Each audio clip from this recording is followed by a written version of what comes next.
बांग्लादेश में राजनीतिक संकट पर जेडीयू प्रवक्ता केसी त्यागी ने कहा, बांग्लादेश के बदलाव भारत को चिंतित करने वाले हैं। उनके विरुद्ध जिस तरह से विद्रोह हुआ है और जिन ताकतों के हाथ में सत्ता आई है वो खतरनाक लोग हैं। बांग्लादेश के बदलाव भारत को चिंतित करने वाले हैं। यद्यपि भारत की लोकतांत्रिक व्यवस्था काफी समृद्ध है, लेकिन उनके विरुद्ध जिस तरह से विद्रोह हुआ है और जिन ताकतों के हाथ में सत्ता आई है वो खतरनाक लोग हैं। कांग्रेस के प्रदेश अध्यक्ष अजय राय ने कहा, ये बहुत गंभीर विषय है क्योंकि ये स्थान काशी में बाबा विश्वनाथ मंदिर से सटा हुआ है। महिला सिपाही को भी चोट लगी है। हमें ये अनुमान था कि विश्वनाथ कॉरिडोर में जो बड़ी बड़ी मशीनों का इस्तेमाल इन्होंने किया है, जिस प्रकार वाइब्रेटर लगाकर मकान तोड़े गए, उससे अगल बगल के इलाकों में मकान हिल गए। वो मकान सैकड़ों साल पुराने हैं।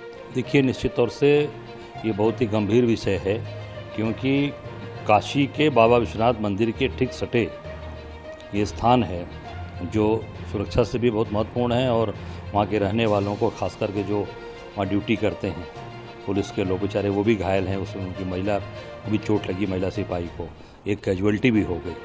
हम सब लोग ये निश्चित पहले से अनुमान था कि जो विश्वनाथ कॉरिडोर में जो बड़ी बड़ी मशीनों का इस्तेमाल इन्होंने किया, जिस तरीके से वाइब्रेटर लगाकर तोड़े गए मकान, तो उससे पूरे अगल बगल के एरिया के पूरे वाइब्रेशन से न्यू सभी मकान हिल गए और वो मकान सैकड़ों साल पुराने हैं। दिल्ली सरकार में मंत्री सौरभ भारद्वाज ने कहा, हाईकोर्ट ने अपनी पहल पर एक कमेटी बनाई, सरीन कमेटी, और सरीन कमेटी ने बहुत अच्छे सुझाव भी दिए। इन सिफारिशों को पूरा करने के आदेश हाईकोर्ट ने दिए हैं। इन सिफारिशों को पूरा करने के विपरीत स्वास्थ्य विभाग ने हाईकोर्ट में झूठा हलफनामा दाखिल किया है ताकि मैं इसकी सत्यता की जांच कर न पाऊं। देखिए, एक तो हाईकोर्ट ने अपनी पहल पे एक कमेटी बनाई, सरीन कमेटी, और उस सरीन कमेटी ने बहुत अच्छे रिकमेंडेशन दिए, यानी कि अस्पतालों के अंदर दवाइयाँ 2 महीने का स्टॉक उपलब्ध हो, सीपीई के अंदर 6 महीने का स्टॉक उपलब्ध हो, दवाइयाँ अस्पतालों में, मोहल्ला क्लिनिकों में उपलब्ध हों, डॉक्टरों की भर्ती अगर आप यूपीएससी से नहीं कर पा रहे तो कॉन्ट्रैक्ट पे भर्ती कर लें, और इन सिफारिशों को पूरा करने के आदेश हाईकोर्ट ने दिए। इन सिफारिशों को पूरा करने के विपरीत स्वास्थ्य विभाग ने हाईकोर्ट के अंदर झूठा हलफनामा दाखिल किया, और ताकि मैं इसको वेरीफाई ना कर सकूं, इसलिए इस हलफनामे को मुझसे अप्रूव नहीं कराया गया। स्वास्थ्य सचिव ने खुद उसको अप्रूव कर दिया। बांग्लादेश में राजनीतिक स्थिति पर आरजेडी सांसद मनोज झा ने कहा, मुझे पूरा विश्वास है कि हमारे प्रधानमंत्री और विदेश मंत्री एस जयशंकर पिछले कुछ हफ्तों से चल रही घटनाओं पर नजर रख रहे हैं और एक खाका भी हो गया है। यह एक बहुस्तरीय वास्तुकला लोकतंत्र की आकांक्षा को संबोधित नहीं किया गया। अगर हम इस पूरी वास्तुकला को समझते हैं तो ये सब कुछ परिणति शेख हसीना को देश छोड़ना पड़ा। हम इस बहुस्तरीय वास्तुकला को समझने के बाद हमारी सरकार जो भी निर्णय लेगी हम उसके साथ खड़े होंगे।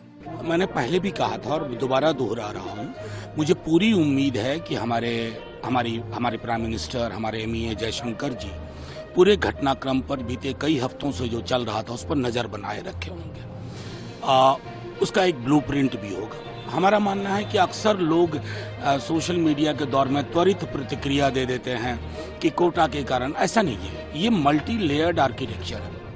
मैं ये बात पूरे इसके साथ कहता हूँ, बहुत सारी चीजें थी। एक एक्सट्रीम फिलॉसफी थी, कोटा पे कोर्ट का जजमेंट था।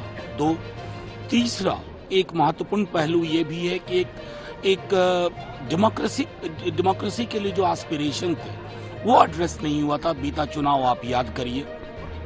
तो अगर इस पूरे आर्किटेक्चर को हम समझे, उसकी परिणति हुई है कि शेख हसीना को देश छोड़ना पड़ा।